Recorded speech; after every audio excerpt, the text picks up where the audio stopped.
Brought to you by our exclusive fabric partners. Be sure to look for their newest lines of fabric.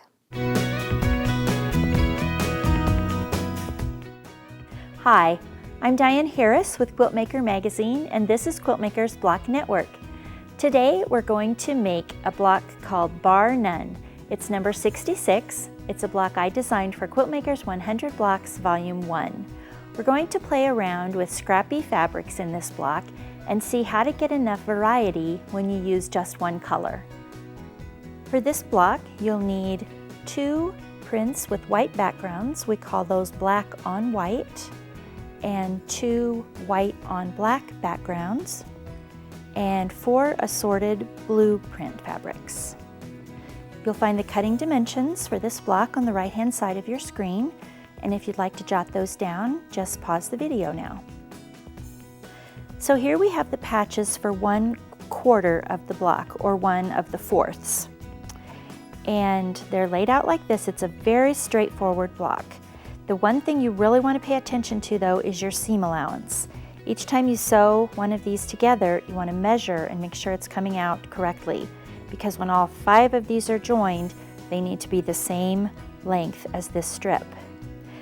One thing that happened as I was cutting these patches, I'm cutting along, and here I have stripes going this way, and I cut these because I was cutting from the fabric with the stripe oriented this way, and all of a sudden I realized, uh-oh, those patches, the stripes are going the other direction. So it's not a right or a wrong thing, but it's just something to be aware of. If you want the stripes to all go vertically, then you'll want to recut these patches so that the stripes go this way. Stripes do really well in this block, but I think the block works best if the stripes all go in one direction, either vertically or horizontally. Totally up to you. So these come together like so. Check your seam allowance and make sure that it is the same length as this patch. You'll make 4 of those, 2 with the black fabrics and 2 with white fabric here, and then you'll sew those together. So here you can see that I've made 2 with the white on black, and 2 with the black on white background. And first you sew these 2 together and then these 2 together, and you'll want to notice that the bars go this way on these 2 and go the other way on the other 2, and then you'll sew the 4 together for the finished block. As I looked at this block up on the design wall, I felt like I used a fabric here with too much white, and I happened to have one with just slightly less, so I wanted to show you what a huge difference it makes. I mean, you wouldn't think there'd be that much difference between those 2 fabrics. Look how much that improves that block. So sometimes it's just the tiniest little thing about fabric. So next we're going to look at fabrics for this block and see how do you get enough variety, and how do you figure out what's going to work well together. So here we have a pile of blue fabric straight from my sewing room, and a pile of the black on white and white on black fabrics. And I think what I want you to think about today is contrast. And contrast means the difference between 2 fabrics. If you look at these 2 fabrics, for instance, you can see clearly the difference between the black one and the white one.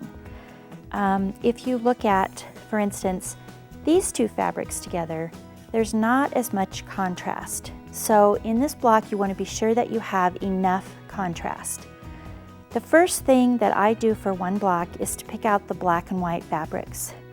So I might pick, let's start with this one, and it's got quite a lot of white. And then maybe another fabric I would pick would be this one, because it still reads black, but it has less white. So those would be a good pair of blacks for this block. Now if I were going to look at picking the white fabrics, I want to make sure that there's a lot of difference between my whites and these blacks. So this might be a good fabric. You can definitely see the contrast between both of these and the white. This is a fabric I brought because I wanted you to show, boy, you can't hardly see the difference. This is one of those fabrics where there are equal amounts of black and white, and so it does not work as well in this kind of a block. So I would eliminate that fabric and I would look for another white. This is a possibility, but it looks very similar to this white. So similarity, I equate that with disinterest or boredom, and I don't want boredom, I want excitement in my block. So I would probably eliminate that one. Here we go. Now we're getting somewhere. It's another clearly white fabric, much more white than black, clearly different than this fabric, clearly different from these two. So these might be a group of 4 that would work well together. So let's get rid of all the other blacks and whites. So these are my players so far. So now I need to decide what blue fabrics are going to go on each one of these. And this is just an all-around wonderful fabric. I don't think there's a single one of these that it wouldn't work with. So this is a keeper. So now I want to be sure and start thinking about variety. I don't want too much sameness. This is a blue, it's a great blue fabric, but it's got a lot of white in it. So if you look at it against the whites, boy, there's just not that much contrast. It's because there's so much white in this fabric. Same on the blacks, just not very much contrast, not very exciting. It might work on this one, but again, still kind of struggling. So I would eliminate that one and look for something with less white. We know this guy's a keeper. I might look for somebody like this. Pretty good contrast with the lights. I could definitely use him on one of the white fabrics, so he might be a keeper.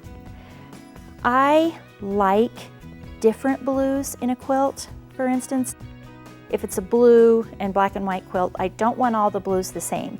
I like to remember that it's not like getting dressed. When you get dressed, you want your blues to match. In a quilt, you do not want your blues to match. Here's another good fabric I might consider. Completely different from the other 2 blues, but it kind of works together when you put them all in a row. You can see that. Looks great on the whites. Looks great on this white. Not so good on these blacks. What's interesting about this fabric though is that it gradates from one selvage all the way to the other selvage. So this is one of the most useful fabrics you'll ever buy. So I can decide where in here I want to use. Do you see how it looks great against this black? When I get down here into the lighter values, it looks terrific. But if I use this portion up here, whoa, just not enough contrast. So I want to work my way along until I think, oh, about there, I'm starting to see enough contrast.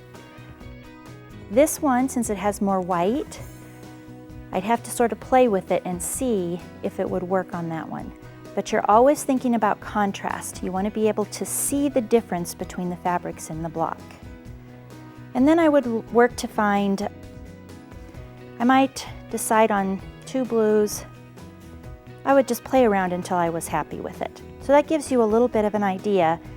Contrast is the main thing, to see the difference between the 2 whites and the 2 blacks, and then to be able to see the difference between the blues and to be able to see the blues on whatever fabric you're going to put them against.